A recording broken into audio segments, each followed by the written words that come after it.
Com relação à responsabilidade civil, eu acho que foi a área que mais trouxe confusão. A realidade é essa. Coloca um artigo 187A que vai exigir culpa no abuso de direito, você pega questões que são de parte geral e quer transpor. A responsabilidade civil está intimamente ligada ao dano moral. A responsabilidade civil é a indenização, vamos falar assim, para falar de uma linguagem jurídica, indenizações vem da responsabilidade civil. Pronto. E aí quando você pega, por exemplo, quando teve a reforma trabalhista, tentou-se fazer realmente um tabelamento, né, do dano extrapatrimonial. E na época eu lembro que eu escrevi um artigo que publiquei lá em Barcelona, justamente criticando isso, falando que isso é inconstitucional. Por quê? Porque a métrica que eles utilizam para esse tabelamento na época era calcular o valor da indenização com base no salário que a pessoa recebia. Então você tem, por exemplo, você tem uma obra, aí você tem um engenheiro que ganha 20 mil por mês e você tem um servente pedreiro que ganha um salário mínimo por mês, acontece um acidente e os dois morrem. Ou os dois, sei lá, perdem a perna, sofrem o mesmo dano. O engenheiro recebe uma indenização maior do que o servente. Se me permite, é da vítima. se me permite, é assim, ó, em palavras muito simples, a moral do pobre, ela vale menos do que a moral do rico. Exatamente. Mas e não deveria ser, então, esse tabelamento, se é que tem que ter, com base em quem causou? No causador? É um dos critérios. Já é um dos critérios. O tabelamento ele é muito difícil. Eu acho que seria muito salutar ter um tabelamento. Cara, um cliente me procura para entrar com uma ação e fala assim, ei, quanto que eu vou ganhar? Eu falo, cara, depende do juiz cair. É a primeira pergunta. Tem juiz que fala que não existe dano moral. Até hoje, 2024, você tem magistrado que fala que dano moral não existe. E tem juiz que dá indenizações razoavelmente altas, né? Então, assim, você não sabe. Então, o tabelamento seria salutar nesse sentido. Mas normalmente as altas são reformadas, não são? Não necessariamente, acontece, mas isso é muito difícil de falar, porque a gente não sabe até, eu posso falar da prática de Uberlândia, mas às vezes o telespectador está em outro lugar do mundo, né? Porque a gente vai online também, né? Então é difícil eu falar isso. Não acho que é salutar a gente entrar nessa discussão. Porém, eu acho que o tabelamento seria legal. Mas não dá para fazer, porque não dá para você medir a dor da pessoa. É difícil você medir a dor da pessoa, que é o preço da dor, né, que eles falavam.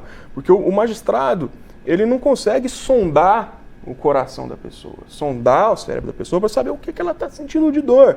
Só que também não posso falar em indústria do dano moral, igual o professor falou, né? Quem fala em indústria do dano moral, primeiro, não vou falar o nome do autor, mas é um advogado de banco.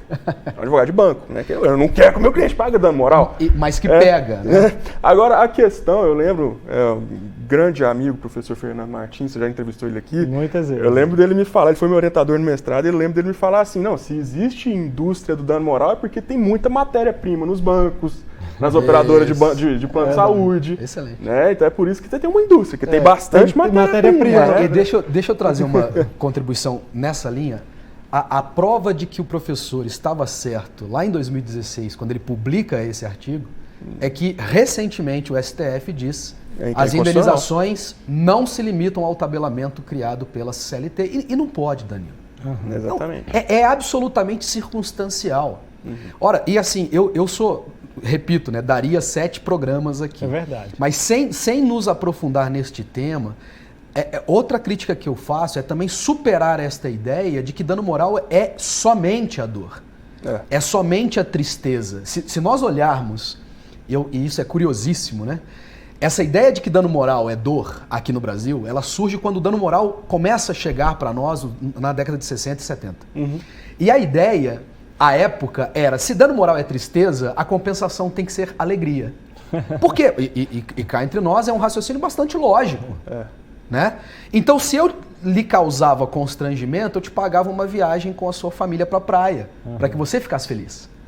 Se eu te causava constrangimento, eu te dava uma TV a cores. Meu Deus. A ideia era a compensação da tristeza com a alegria. Ora, a gente superou essa há muito tempo. Qual é o debate nosso hoje aqui? Eu acho que não está mais na configuração do dano moral, porque é o que eu pretendo discutir nos próximos dias. Uma coisa é a configuração do dano, o que é ou não causador de dano moral. Eu acho que aqui nós avançamos muito. E não vai ser o anteprojeto do novo Código Civil que vai alterar isso. O debate está nessa quantificação, que aí é meio que uma quimera mesmo. A gente está procurando o santo grau. E quando vocês comentam sobre o dano moral, o preço da dor, isso é muito interessante, porque hoje a gente está vivendo uma avalanche de situações psicológicas, vamos partir para esse lado, e as reações são muito distintas, não é? Às vezes, uma situação que aconteceu comigo e com você, eu recebo de uma forma e você recebe de outra forma. Para mim, pode ter impacto para o resto da minha vida, a causa psicológica para o resto da vida. Para ele, não. Ele vai conseguir superar isso muito mais fácil do que eu. E aí, nós vamos receber a indenização do mesmo jeito, Esse é um debate importantíssimo, Danilo, mas que nós já estamos consolidados. Né? Isso já começou. Esse debate, qual seja, como é que eu analiso a configuração do dano? Por isso que eu disse há minutos atrás que uma coisa é a configuração do dano, outra coisa é a mensuração do dano. Por quê? Porque eu tenho alguns critérios aqui. Eu posso individualizar o dano. Qual o problema disso? Eu digo a configuração do dano. Existem, como você disse, pessoas que são naturalmente mais sensíveis, né? E isso não é uma crítica, é simplesmente uma constatação de um fato. E aí, às vezes, condutas que são cotidianas, normais, afetam essa pessoa. Exato. E afetam profundamente. Enquanto a mesma conduta com o que a gente chama, e é absolutamente criticável, mas eu preciso usar aqui, enquanto que um homem médio, eu não sei quem é esse cara até hoje. É verdade, né? Usa isso muito. Isso não o afetaria. Então qual é a referência? É a média das personalidades ou as personalidades concretas? Nós não podemos ter uma resposta que diga esta aqui é a resposta assertivamente correta. Né? Então eu tenho que comparar, eu tenho que usar esse critério da média, da mediana das personalidades, mas eu também tenho que individualizar estas situações sob pena de fazer injustiça, entende? Para qualquer dos dois lados. Então é por isso que eu posso dizer a essa altura, nós defendemos que o debate seja judicial. E repito, que ele não esteja cristalizado numa norma, entende? Porque eu preciso levar em consideração vicissitudes que são tradicionais aqui, né? Ou melhor, que são circunstanciais.